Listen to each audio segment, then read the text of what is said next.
sabes, Padre, que yo sé, tú sabes que yo sé, Señor, que solamente si tú soberanamente decides bendecir a cada uno en particular, o alguno en particular, Señor, es que esa bendición va a descender sobre esa persona, sea para salvación, sea para fortaleza, sea, Señor, para consagración, sea para lo que sea tu propósito, Señor.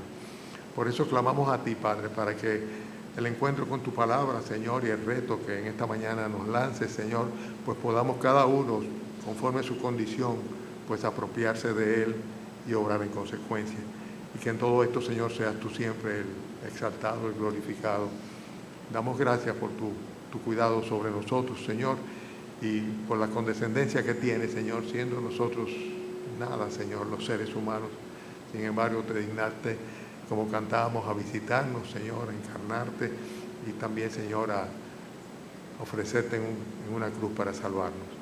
Gracias, Padre, por esta salvación tan grande que está abierta, asequible, Señor, a todos los que por fe se acercan a ti. Permite, Padre, que a partir de este momento podamos, Señor, olvidar lo que está atrás, lo que dejamos fuera, las preocupaciones seculares que tenemos, Señor, y podamos, Padre, poner atención a tu palabra. Y te rogamos fruto en ella, en el nombre del Señor Jesucristo. Amén. Pueden sentarse, mis hermanos. Estamos en Jeremías capítulo 33. La semana pasada nosotros estuvimos viendo una circunstancia muy particular, porque el profeta Jeremías estaba preso en la cárcel que quedaba en el patio de la casa del rey. Estaba preso en ese lugar, y entonces el Señor le manda que compre un terreno, una heredad. Pero es interesante que el primero que tenía conciencia de que la tierra, la propiedad no valía absolutamente nada allá era el propio Jeremías. ¿Por qué? Porque él había predicado y había anunciado en el nombre del Señor que los babilonios iban a tomar la ciudad, que le iban a destruir, que iban a asolar todo el territorio, y que consecuentemente el tener una propiedad en esa época era botar el dinero, era una devaluación total la que había sobre un territorio que quedaría completamente arrasado. Él tenía conciencia mejor que nadie, pero sin embargo el Señor le dio una instrucción específica, le dijo: compra la heredad de Hananel, un pariente de él, y él lo hizo. Mandó a llamar desde la cárcel a los que podían oficializar esa entrega, buscó el dinero, de alguna manera se lo hizo llegar a Hananel y obedeció, simplemente obedeció lo que el Señor le estaba diciendo. Pero es interesante porque el mismo profeta había recibido una promesa del Señor, una promesa de restauración de la nación y de restauración de la ciudad. O sea, Jerusalén volvería de nuevo a ser ocupada por ellos luego de 70 años de exilio babilónico. Y el profeta predica en ese sentido, y la predicción del profeta se extiende mucho más lejos que esto. ¿Por qué? Porque el Señor había dado a través de Jeremías el anuncio de que vendría finalmente un descendiente de David que ocuparía de una manera perpetua, permanente, el trono de Israel, refiriéndose sin lugar a duda al Mesías. Entonces vemos cómo la profecía, pues por decirlo así, se proyecta hasta los tiempos que estamos esperando nosotros, la segunda venida de nuestro Señor Jesucristo, para establecer su reino milenial aquí en la tierra. Fíjense qué interesante cómo lo dice el capítulo 32 primeramente. Fíjense la invitación del Señor en el capítulo 32. Bueno, ya eso hicimos referencia a eso. Pero no, en el mismo capítulo 32. Fíjense cómo dice, versículo 37. Dice: he aquí que yo los reuniré de todas las tierras a las cuales los eché con mi furor. 32, 37. Y con mi enojo e indignación grande. Y los haré volver a este lugar y los haré habitar seguramente. La promesa es clara ahí. Dice: y me serán por pueblo y yo seré a ellos por Dios. Y les daré un corazón y un camino para que me teman perpetuamente, para que tengan bien ellos y sus hijos después de ellos. Y haré con ellos pacto eterno, que no me volveré atrás de hacerles bien, y pondré mi temor en el corazón de ellos para que no se aparten de mí, y me alegraré con ellos haciéndoles bien, y los plantaré en esta tierra en verdad de todo mi corazón y de toda mi alma. Era la misma promesa que anteriormente el Señor le había dicho. Fíjense que en el capítulo 23, un poquito atrás, si van conmigo allá, en los versículos que van del 5 al 6, nosotros vemos cómo el Señor le había ya previamente a Jeremías anunciado la promesa del Mesías que vendría, del descendiente de David, el que una vez restaurada la nación ocuparía el trono de David. Capítulo 23. ¿Están siguiéndome? Sí, pues en el capítulo 23, si vemos el versículo 5, dice el Señor: he aquí que vienen días, dice Jehová, en que levantaré a David renuevo justo, y reinará como rey, el cual será dichoso y hará juicio y justicia en la tierra. Ese renuevo justo de David es precisamente Jesucristo, el Mesías. Dice: en sus días será salvo Judá, e Israel habitará confiado, y este será su nombre con el cual le llamarán Jehová, justicia nuestra. Dios encarnado, Jehová, el Hijo de Dios, Cristo Jesús, el Mesías prometido, que terminaría finalmente, y todavía estamos en la perspectiva de que esto se evidencie en cualquier momento, cuando el Señor finalmente decida venir de nuevo literalmente a la tierra, para entonces establecer su reino milenial, en el cual todos los que hayamos sido perdonados, justificados por la sangre del Cordero de Dios, pues estaremos presentes y formaremos parte de ello. Bien, hermanos, fíjense que entonces Jeremías se dirige a Dios. Estamos de nuevo en nuestro capítulo 33, ¿verdad? O habla en cuanto al Señor. Y en estos versículos que vamos a leer, que son los primeros 3 versículos solamente, vamos a ver que no solamente que Jeremías se dirige a Dios, sino que Dios se dirige a Jeremías dándoles unas instrucciones muy específicas. Versículo primero del capítulo 33. Ahora sí, entramos en el tema, ¿no? Dice: vino a mí palabra de Jehová. Vino palabra de Jehová a Jeremías, perdón, la segunda vez, estando él aún preso en el patio de la cárcel, diciendo: así ha dicho Jehová, que hizo la tierra, Jehová que la formó para firmarla, Jehová es su nombre. Clama a mí y yo te responderé, y te enseñaré cosas grandes y ocultas que tú no conoces. Cuando el Señor se dirige a Jeremías, aquí le dice: clama a mí, yo te responderé y te enseñaré cosas grandes y ocultas que tú no conoces. ¿Qué ustedes piensan que está haciendo el Señor? ¿En qué forma está dirigiéndose el Señor a Jeremías? ¿Está dándole una orden? ¿O por el contrario está haciéndole una sugerencia? ¿O tal vez simplemente es una oferta lo que le está presentando? Yo creo realmente que se trata de una oferta. Dios le está haciendo una oferta a Jeremías cuando le dice: clama a mí y yo te responderé y te enseñaré cosas grandes y ocultas que tú no conoces. Una oferta desde el cielo, una oferta procedente del trono de Dios que directamente le hace a Jeremías y con él a todos nosotros. Fíjense que hay un texto en Mateo capítulo 7, versículo 7, donde dice el Señor Jesucristo: pedid y se os dará, buscad y hallaréis, llamad y se os abrirá, porque todo aquel que pide recibe, el que busca halla y el que llama se le abrirá.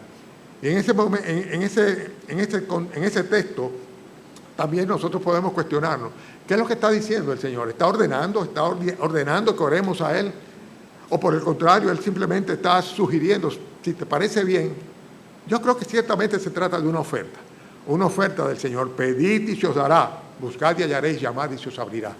Y ahora en este caso, cuando dice el Señor: clama a mí, yo te responderé y te enseñaré cosas grandes y ocultas que tú no conoces, es también una oferta que nosotros podemos recibir como propia, como personal, y así debemos hacerlo.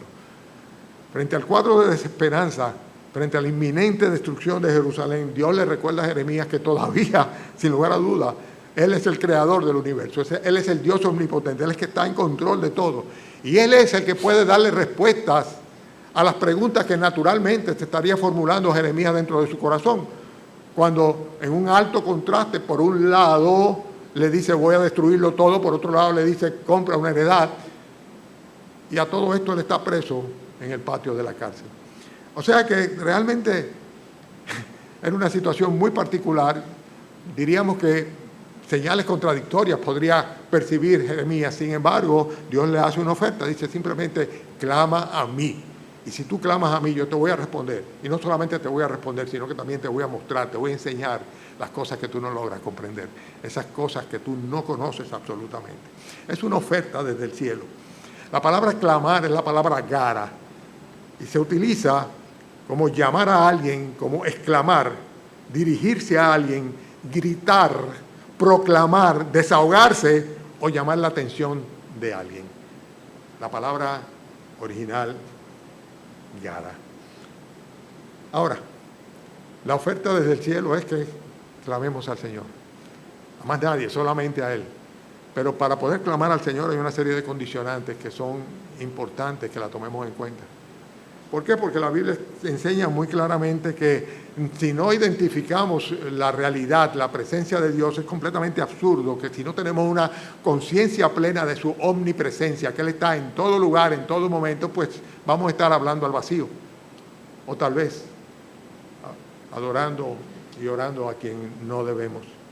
Hermanos, Hebreos capítulo 11 dice que sin fe es imposible agradar a Dios, porque es necesario que el que se acerca a Dios crea que le hay.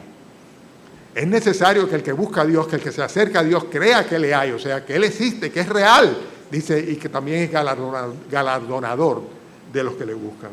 Hermanos, lo primero que es imprescindible es identificar la presencia de Dios. No se trata de un acto de religiosidad cuando clamamos al Señor. No se trata tampoco de ninguna manera de un arbur, una suerte de disparar al aire para ver a quién se le pega. Tenemos que tener conciencia de que tenemos un Dios omnipresente que está en todo lugar, en todo tiempo. La Biblia es clara en cuanto a eso. Y si no estamos acostumbrados a presentarnos delante del Señor, como dice un himno por ahí, a estar en la presencia de su divinidad, pues posiblemente nosotros no vamos a clamar al Señor en las situaciones particulares en las que nos encontremos en un momento determinado. Jeremías sabía que estaba en la presencia del Señor en todo momento. Y no solamente eso, sino que era capaz de reconocer la grandeza del Señor. La Biblia dice que el apóstol el apóstol Pablo en Hechos capítulo 17 dice: el Dios que hizo el mundo y las cosas que en él hay, siendo Señor del cielo y de la tierra, no habita en templos hechos de manos humanas, ni es honrado por manos de hombre como si necesitase de algo, porque Él es quien da a todos vida y aliento y todas las cosas. Él es, dice, y de una sangre ha hecho todo el linaje de los hombres para que habiten sobre toda la faz de la tierra, les ha prefijado el orden de los tiempos, los límites de su habitación, para que busquen a Dios, si en alguna manera palpando puedan hallarle, aunque ciertamente no está lejos de cada uno de nosotros. Pablo en Atenas, cuando veía que había tantos monumentos a dioses griegos, decía: el Dios que hizo el mundo, el Dios que hizo las cosas que Él hay, Él, el que no se ha dejado de manifestar desde el principio de la creación del mundo, dice, Él es quien da vida a todos y aliento a todas las cosas, y que sencillamente Él ha prefijado el límite de los tiempos de los hombres. Dice, para que en ese tiempo, el tiempo de la vida, busquen a Dios, porque ciertamente no está lejos de cada uno de nosotros. Condicionante número 1 para nosotros poder clamar a Dios es creer realmente que le hay, creer en Dios, identificarle como un Dios presente, un Dios omnipresente y un Dios, además de esto, todopoderoso, soberano, omnipotente, que todo lo puede, que no hay nada que podamos nosotros pedir que no esté al alcance del Señor. Pero además de esto, si realmente vamos a clamar a Dios, si vamos a tomar la oferta del Señor de clama a mí, yo te responderé, es necesario que nosotros tengamos un vínculo, una relación con Él. La verdad es que cuando aquel ciego dijo a los fariseos religiosos muy sabios, nosotros sabemos que Dios no oye a los pecadores, pero si alguno es temeroso de Dios y hace su voluntad, a ese lo oye. Aquel que es temeroso de Dios y hace su voluntad, aquel que tiene un vínculo, una relación con Dios. El Señor exhorta a su pueblo a acercarse confiadamente al trono de la gracia, a orar al Señor para hallar el oportuno socorro. Pero es para su pueblo, para aquellos que tienen un vínculo con Él. No para aquellos que por el contrario le menosprecian o le ignoran o no reconocen su omnipresencia y mucho menos su poder. Consecuentemente, para nosotros clamar a Dios, estas 3 condicionantes deben estar presentes. Identificar que realmente le hay. O sea, Dios existe, Dios es real, Dios está presente en todo lugar y es soberano y es omnipotente. No hay imposible para Dios, pero es necesario que tengamos un vínculo con Él. Porque si somos simples pecadores, estamos alejados de Él por causa de nuestro pecado. Y nuestro pecado nos condena y nuestro pecado nos separará por una eternidad del Señor, haciéndonos reos de la muerte y la condenación eterna. Hermanos, queremos clamar a Dios. Y yo estoy seguro que cada uno de los que estamos aquí en algún momento nos hemos sentido con esa necesidad de, Señor, Señor. Si queremos clamar a Dios, tenemos necesariamente que creer que es todopoderoso, creer en su poder. El Dios que hizo los cielos y la tierra, Jehová, que formó la tierra para firmarla, Jehová es su nombre. Así dice el texto que tenemos nosotros. Fíjense que es la premisa que le dice el Señor a través de a Jeremías, ¿verdad? En el versículo 2, cuando dice, vino mi palabra de Jehová diciendo, dice, así ha dicho, versículo 2, Jehová, el que hizo el cielo y la tierra, el creador de todo, dice que la formó y que la firmó. Dice, Jehová es su nombre. Es muy interesante, es muy importante que nosotros, hermanos, seamos capaces de confiar en el poder soberano de nuestro Señor. Él fue quien hizo los cielos y la tierra, Él fue quien los creó, y Él está en control absolutamente de todo. Romanos también nos enseña en el capítulo 1 que las cosas que tienen que ver con su poder y su deidad están claramente visibles desde el momento de la creación del mundo a través de la propia creación. La creación evidencia al Creador, a nuestro Señor, y nosotros creemos ciertamente en el poder de Dios, y es imprescindible que cuando nos acerquemos al Señor y clamemos a Él, sea partiendo de la premisa de que creemos que Él ciertamente todo lo puede, Él es omnipotente. Y he dicho 3 condicionantes para que nosotros clamemos al Señor. ¿La han captado? 4, perdón. La primera, identificarle, creer que Él es. Segundo, reconocer su soberanía y su omnipotencia. Tercero, establecer un vínculo con Él. Y cuarto, creer ciertamente en que todo lo puede. No hay nada imposible para nuestro Dios. Bien, y Él se ha manifestado desde siempre. Pero hay una cosa adicional, y es el hecho de que debemos tener un motivo para clamar a Dios. Porque si no, no lo hacemos, ciertamente. Pero cuando nosotros somos capaces de vernos en nuestra propia perspectiva, en nuestra realidad, de lo pocos que somos, de lo incapaces que somos, de lo necesitados que estamos, entonces nosotros podemos clamar a Dios reconociendo la necesidad que tenemos de su auxilio de una manera permanente. No reclamándole, como algunos piensan que pueden hacerlo. No demandándole como si pudiéramos ordenar a Dios que haga las cosas. Y muchas veces vemos que algunos cometen esos errores, sino simplemente suplicándole por misericordia y gracia. Para clamar a Dios, ¿verdad?, es necesario que estas premisas estén ahí. Debemos saber que Él está, que le hay, que es galardonador de aquellos que confían en Él. Debemos reconocer su majestad, su omnipotencia, debemos establecer un vínculo, una relación con Él. Debemos creer ciertamente que Él lo puede todo, porque lo puede todo simplemente. Y debemos también tener un motivo. Y los motivos son importantes enfatizarlos, porque la Biblia lo hace. Vamos a hablar entonces de los motivos que podemos tener nosotros para clamar a Dios. Clama a mí y yo te responderé y te mostraré cosas grandes y ocultas que tú no conoces. Esa es la promesa que el Señor le hace a Jeremías y que podemos apropiarnos de ella. ¿Me siguen? Vamos a avanzar. Dice, clama a mí y yo te responderé. Hay motivos egoístas por los cuales la mayoría de las personas, aún los incrédulos, claman a Dios. Motivos egoístas. Santiago es muy claro en cuanto a eso. Dice, codiciáis y no tenéis, matáis y ardéis de envidia y no podéis alcanzar. Combatís y lucháis, pero no tenéis lo que deseáis porque no pedís. Pedís y no recibís, porque pedís mal para gastar en vuestros deleites. Motivos egoístas. Pedimos para gastar en nuestros deleites. Pedimos conforme a los anhelos de nuestros corazones o de nuestros apetitos. A veces de nuestras propias pasiones carnales, las que batallan contra el alma. Debemos orar a Dios y tenemos que tener mucho cuidado de cuando clamamos al Señor, no sea por motivos egoístas, por deseos mundanos, por deseos carnales. Deben ser por motivos nobles. ¿Por qué? Porque los motivos nobles y justos son aquellos que van de acuerdo a la voluntad de Dios, y la promesa del Señor de responder es cuando pedimos cualquier cosa conforme a su voluntad. Entonces es cuando Él nos oye. Lo dice claramente el apóstol Juan en su primera epístola, capítulo 5, versículo 14. Si pedimos cualquier cosa conforme a su voluntad, sabemos que Él nos oye. Entonces, para clamar a Dios es importante que el motivo sea correcto. Muchas veces pedimos en el aire completamente.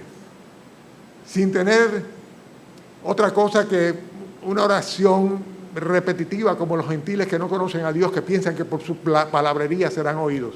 Y de eso no se trata de Padre Nuestro y de Santa María, no se trata de eso. Se trata de clamar a Dios por cosas específicas. Y nosotros que somos sus hijos, estamos acostumbrados a hacerlo en cualquier circunstancia, pero por asuntos particulares, específicos, los cuales Dios conoce. Dios tiene un propósito en ellos y quiere que nosotros clamemos a Él para estar en sintonía con su perfecta voluntad. Necesidades específicas. El salmista decía, capítulo 40, pacientemente esperé a Jehová y se inclinó a mí y oyó mi clamor y me hizo sacar del pozo de la desesperación, del lodo cenagoso. Puso mis pies sobre peña y enderezó mis pasos. Clamó al Señor, dice, y entonces Él escuchó su clamor. Esperó en el Señor, clamó al Señor, dice, y Él los sacó de la situación en la que estaba, el lodo cenagoso, y dice, y enderezó mis pasos poniendo mis pies en terreno firme. Muchas veces nosotros, cuando tenemos una situación de verdad, en la cual requerimos que el todopoderoso y soberano Dios de dioses, Rey de reyes y Señor de señores meta su mano, por decirlo de alguna manera, a favor de nosotros, entonces lo que hacemos es que acudimos a intermediarios incorrectos. Y no voy a hablar de santos y vírgenes y hombres, pero también lo hacemos en cuanto a médicos o consejeros incorrectos. Tenemos que tener muy claro que cuando acudimos a la presencia del Señor, Dios de antemano sabe cuál es nuestra necesidad. Y nuestros anhelos no deben ser egoístas, sino que deben ser motivos nobles, pero específicos también. Pedirle a Dios de una manera específica, que es lo que hacemos aquí cada miércoles cuando nos reunimos un grupito muy pequeño de la iglesia, para pedir por necesidades específicas, por peticiones y anhelos de los hermanos y de nosotros mismos. Yo creo que no hay mayor honor que ese. Esta mañana tempranito recibí una llamada desde Cleveland, el hermano Ferguson, diciéndonos que quería que oráramos por la partida que ya está cercana de la hermana doña Elena Meyer, la esposa de Mr. Meyer, que él murió recientemente. Dice, ya está. Por favor, hermano Atilio, ora por nosotros, ora por la partida de ella. Y yo me siento tan honrado, digo, gracias hermano por hacerme copartícipe de tu clamor, de tus peticiones. Necesidades específicas, anhelos espirituales, asuntos trascendentales. Ustedes se recuerdan aquel pasaje del ciego en Jericó, que cuando le dijeron que Jesús Nazareno pasaba por allá, comenzó a vocear, Jesús, hijo de David, Jesús, hijo de David, Jesús, ten misericordia de mí. Tenía una necesidad específica, dice, el Señor le dice, ¿qué quieres que te haga? Dice, que recobre la vista. Una necesidad específica, petición específica, y dice que le decían, cállate la boca, y él clamaba mucho más diciendo, hijo de David, ten misericordia de mí. Las premisas estaban ahí. Él creía ciertamente que Jesucristo era el Mesías, el Hijo de Dios, el descendiente de David, el prometido, ¿verdad? Y clamó a Él con fe y con confianza. Y no solamente recobró la vista, sino que también fue salvo. Al punto tal que de inmediato quería seguir atrás de Jesús y terminó dando testimonio y confrontando a los religiosos de su época por su incredulidad. Hermanos, anhelos espirituales. Ustedes se recordarán también del contraste entre el publicano y el fariseo, que estaban ambos orando en el templo, ¿verdad? Dice que el publicano, estando lejos, no quería ni aún alzar los ojos al cielo, sino que se golpeaba en el pecho diciendo, Dios, sé propicio a mí, pecador. El otro decía, yo te doy gracias, Señor, porque yo no soy como los otros hombres, y mucho menos como aquel fariseo que está allí, aquel publicano que está allí. Yo doy mis ofrendas fielmente, yo cumplo con los mandatos. Dice que el otro no se atrevía a alzar los ojos al cielo, dándose golpe en el pecho. Una oración específica, con un anhelo espiritual y trascendental, porque muchas veces lo que pedimos son cosas superfluas. Y ese no es el clamor que Dios quiere que tengamos hacia Él, que quiere que clamemos por cosas que valgan la pena. Y cosas que valgan la pena son las cosas espirituales. las cosas que pertenecen a la vida y a la piedad por las cuales tenemos nosotros que interceder. Te voy a echar un reto de inmediato. ¿Tienes una lista de oración? ¿Por cuántos inconversos estás orando? ¿Por cuántas personas inconversas todos los días tú oras? Personas cercanas a ti, que solamente tú les conoces y sabes su condición, por las cuales tú estás clamando, para que el Señor tenga misericordia, abra sus ojos, conozcan a Jesucristo y sean salvos. Peticiones específicas por anhelos espirituales. Hermanos, para clamar a Dios, para recibir la oferta que el Señor nos hace, clama a mí, yo te responderé. Tenemos primeramente que tener una relación con el Señor. Una relación que se basa en la fe, en quien es Él, en su persona, no en quien somos nosotros, sino en quien es Él. Clama a mí, a más nadie, a mí, dice el Señor, y yo te responderé. Pero también es necesario que tengamos motivos justos o correctos para clamar a Él. Ahora vamos a las formas de clamar a Dios, ¿verdad? Hemos visto condiciones para clamar a Dios o condicionantes, motivos para clamar a Dios, y vamos ahora a las formas de clamar a Dios. Salmos capítulo 51, versículo 3, decía el salmista, no tienen que buscarlo: escucha, oh Jehová, mis palabras, considera mi gemir. Está atento a la voz de mi clamor, Rey mío y Dios mío, porque a ti oraré. Oh Jehová, de mañana oirás mi voz, de mañana me presentaré delante de ti y esperaré. Eso se canta, es muy bonito, como se canta ese salmo, ¿verdad? Bueno, sin lugar a duda que lo primero que nosotros estamos viendo en el contexto de lo que el salmista hacía era adelantarse al día. Dice, de mañana, temprano. Dicen, de mañana, tú vas a oír mi voz, me voy a presentar delante de ti y entonces voy a esperar verte obrar. Qué preciosa expresión esa. En otras palabras, debemos orar y clamar a Dios en forma preventiva, o sea, antes de nosotros actuar. Cada vez que la nación de Israel se lanzaba a la guerra, antes de cuestionar a Dios si debía ir o no a la guerra, terminaba siendo arrasado por sus enemigos. Sin embargo, cuando parecía imposible que con tan pocos pudieran ganar una batalla en contra tal cantidad de oponentes, sin embargo, el Señor les decía, ve, que yo entregaré a Amalek en tus manos, por ejemplo, ¿verdad? Y así ciertamente era. Y un grupito era capaz de vencer a una multitud. Esperó la instrucción del Señor, pero preventivamente, antes de actuar, invocó el nombre del Señor. Hay una anécdota que yo leí aquí hace mucho tiempo y la recobré ahora para que ustedes sepan a lo que me refiero. Estamos hablando de orar preventivamente y es muy graciosa, la voy a leer simplemente. Inclusive dice la anécdota o la historia, que no sabe si es cierta o no, pero que se cuenta que en cierto lugar un boxeador se convirtió al evangelio y dejó las cuerdas del ring y se convirtió en un predicador.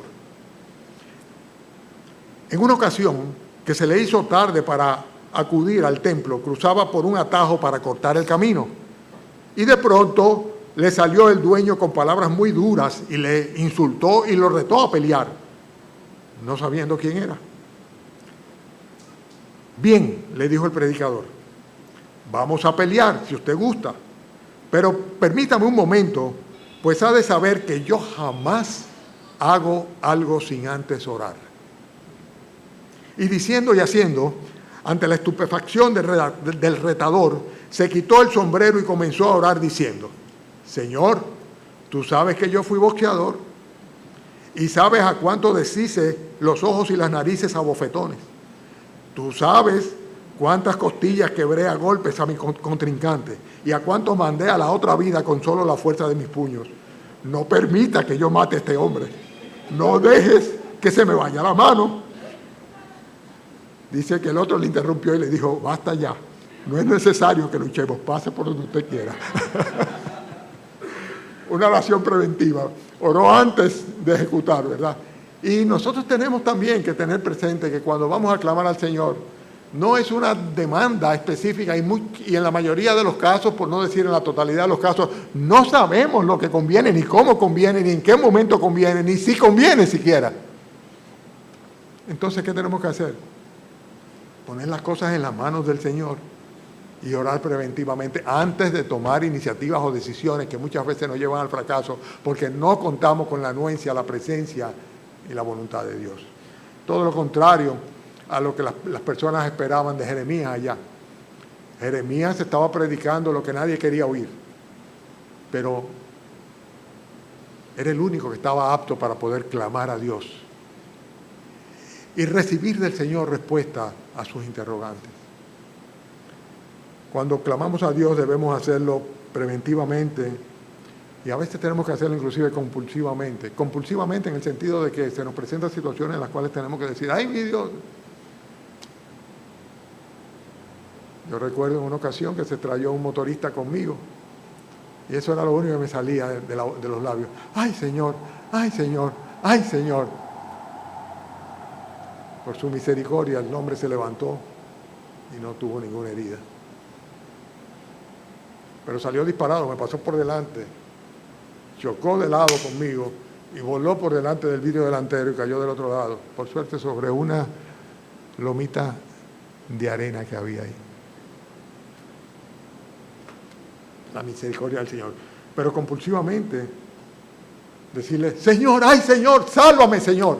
Y esa debería ser la oración de todo aquel que no tiene a Cristo en su corazón, que en cualquier momento puede pasar de este tiempo a la eternidad, y si pasa a la eternidad sin Cristo, se va a perder para siempre. El sálvame, Señor, sálvanos, Señor, que perecemos, es algo que debe estar en los labios de aquel que clama a Dios. Clamar por salvación, pero también tenemos muchas veces que clamar a Dios por agradecimiento. El Salmo 28 dice, bendito sea Jehová que oyó la voz de mis ruegos. El salmista dice aquí, Jehová es mi fortaleza, es mi escudo, en él confió mi corazón y fui ayudado, por lo que se gozó mi corazón y con mi cántico le alabaré. Hay que clamar a Dios también en gratitud. No solamente venir aquí los miércoles a decirle, Señor, mira que fulano está enfermo, que el otro está pasando por tal situación, que mira, sino también, gracias, Señor, por esto, por esto, por esto, por esto y por esto. Tenemos una lista inacabable de peticiones, pero también tenemos una lista inacabable de respuestas positivas a la oración. Debemos clamar a Dios y aprovechar la oferta que viene de parte de Él desde el cielo. Clama a mí y yo te responderé. Clama a mí, habla con el Señor. Habla con el Señor. Hazlo de una manera regular, diaria. Preséntale el día que tienes por delante, tus preocupaciones. Pídele, por favor, que te use para su gloria, que tú seas productivo para Él en ese día. Cuando digo para Él, para su gloria. Pídele al Señor. Y pídele también al Señor cuando ya no tengas esperanzas. Cuando hayas perdido las esperanzas, clama al Señor también. Dice Éxodo capítulo 2, versículo 23, que aconteció después de muchos días que murió el rey de Egipto y los hijos de Israel gemían a causa de la servidumbre y clamaron. Estaban esclavizados, clamaron al Señor, dice, y subió a Dios el clamor de ellos con motivo de su servidumbre, y ustedes saben el resto de la historia, cómo el Señor los libró del yugo de esclavitud de Egipto y cómo estableció una nación que permanece hasta el día de hoy. Hermanos, clama a mí y yo te responderé. Vamos a hablar finalmente ya de los resultados de clamar a Dios. Les voy a dar ejemplos solamente. Síganme, que voy rápido. Ejemplos de respuesta a la oración. Moisés le clamó a Dios y el mar se dividió en dos y pasaron a pie por el medio del Mar Rojo. Josué oró y cuando había una gran mortandad fue evidenciado el pecado de Acán como consecuencia de la oración y Dios libró de la mortandad al resto de la nación. Ana, siendo una mujer estéril, oró al Señor. ¿Y saben cuál fue la respuesta del Señor? Nació ni más ni menos que el profeta Samuel, un hombre santo, un ministro del Señor, en una época muy necesitada de la palabra del Señor. Daniel oró y le fueron reveladas las 70 semanas, las profecías en cuanto a los planes de Dios para la humanidad y en particular para Israel. Esther oró y Amán fue ahorcado en la horca que él preparó para matar a Mardoqueo. La diferencia la hizo la oración que movió el corazón del Señor. Clama a mí y yo te responderé. Nehemías oró y el rey se ablandó y de una vez le dijo: ¿qué te pasa? ¿Qué tú tienes? ¿Qué tú quieres? Y pudo regresar a la reedificación de Jerusalén. Elías oró y dejó de llover. Oró de nuevo y volvió a llover sobre la tierra. Terminó la sequía cuando Elías comenzó a orar. En el caso de Eliseo, él oró y el Jordán frenó sus aguas y se dividió y pasaron a pie. En el caso de Eliseo también oró al Señor y un niño resucitó. En el caso de la iglesia, ustedes recuerdan el pasaje en el libro de Hechos. Pedro estaba encarcelado en la cárcel con cadenas, con grilletes, las puertas de la cárcel cerradas, pero la iglesia estaba orando. La iglesia estaba orando, las puertas se abrieron, se cayeron los grilletes. Y después no lo podían creer. Cuando la niña decía: ahí está Pedro en la puerta, decía: no puede ser. Tiene que ser su espíritu, pero él no puede ser porque está preso. La iglesia oró fervorosamente, dice, y Pedro fue librado por un ángel de la cárcel. Pablo y Silas oraban y cantaban. Ustedes recuerdan también ese episodio, ¿verdad? Las puertas de la prisión se abrieron, se le cayeron las cadenas y simplemente los presos quedaron libertados. Pero hay uno en particular. La Biblia habla de cómo Jesús clamó y los cielos fueron abiertos y los pecadores arrepentidos fueron salvos. Hebreos 5 dice lo siguiente: Cristo, en los días de su carne, ofreciendo ruegos y súplicas con gran clamor y lágrimas al que le podía librar de la muerte, fue oído a causa de tu temor reverente. Y aunque era hijo, por lo que padeció aprendió la obediencia, y habiendo sido perfeccionado, vino a ser autor de eterna salvación para todos los que le obedecen. Aún Cristo oró, y al haber orado con ruegos y súplicas, gran clamor y lágrimas, se sujetó a la voluntad del Señor, y habiendo sido perfeccionado, vino a ser autor de eterna salvación para todos aquellos que le obedecen. Si tú oras, dice el Señor: todo lo que pidieres al Padre en mi nombre, yo lo haré. De manera que el Padre sea glorificado en el Hijo y el Hijo en el Padre. Si algo pidieres en mi nombre, yo lo haré. Si tú le clamas a Jesucristo, hoy, ahora, ya, y le pides perdón, y Él ve tu corazón, y ve que todas estas características realmente están en ti. Y cuando hablo de características, estoy hablando de que tú realmente crees que hay un Dios, y que crees que su Hijo Jesucristo es el Salvador, el que resucitó de entre los muertos, y el que tiene el poder para salvarte y darte vida eterna. Y si tú le clamas a Él y le pides a Él que salve tu alma, no tengas duda, esa es la perfecta voluntad de Dios. Por eso Cristo vino a salvar al mundo de su pecado. Consecuentemente, el Señor te va a escuchar ciertamente y te va a revelar cosas grandes y ocultas que tú no conoces. Todo lo que pertenece a la vida y a la piedad, todas aquellas cosas que nos da a los que por la fe nos acercamos a Él, el perdón de nuestros pecados, el regalo inmerecido de la vida eterna. Pero para eso es necesario, ¿qué cosa? A ver si lo dicen en coro, ¿qué cosa? ¿De qué estamos hablando hoy? Clamar a Dios, clamar a Dios. Clama a mí. ¿Y yo? No es una promesa del predicador, es una promesa del Señor. Apropiémonos de ella, acostumbrémonos a hacerlo, y de una manera muy particular. Si todavía no tienes la seguridad de que si mueres hoy mismo vas a la presencia de Dios directamente, o estás confiando en tus buenas obras o en tu buena voluntad, o en que Dios es tan bueno que no puede. Hoy es el día de tú clamar a Dios y decirle: Señor, sálvame que perezco. Yo sé que tú puedes hacerlo. Yo sé que tú estás ahí, que tú conoces mi corazón. Y tú sabes que soy sincera o que soy sincero. Clámame a mí y yo te responderé. Eso es lo que dice el Señor.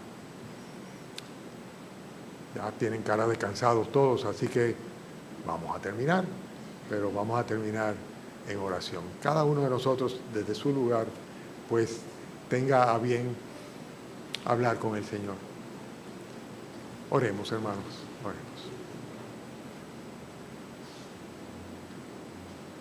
Tu clamor y el mío no es el mismo. Podemos coincidir tal vez en el motivo,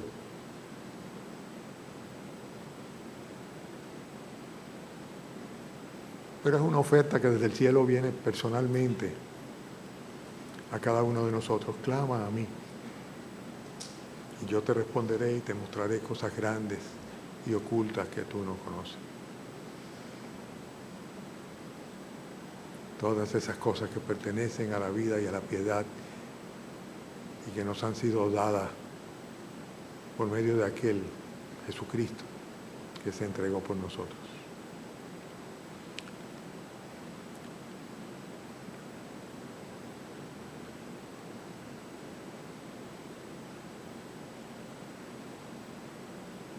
Padre, gracias, Señor, por este cheque en blanco, si pudiéramos decir así, que nos das para que nosotros pongamos a través de la oración nuestra necesidad en forma de clamor. Gracias, Padre, por tu amor hacia nosotros, Señor, a pesar de nosotros. Tenga bien, Señor, si es tu voluntad salvar a los que sin Cristo estén aquí congregados con nosotros para que vengan a ser parte de tu familia, Señor, parte de nuestra familia. Y gracias, Padre, por esta invitación. Gracias por esta invitación. Gracias, Señor, por esta oferta que nos das. Gracias por estar ahí para nosotros, Señor. Despídenos ahora con tu bendición. Permite, Señor, que esta tarde podamos de nuevo reunirnos y gozarnos en tu palabra. Y también, Señor, pedimos, Padre, para que tú nos lleves con bien a nuestros lugares.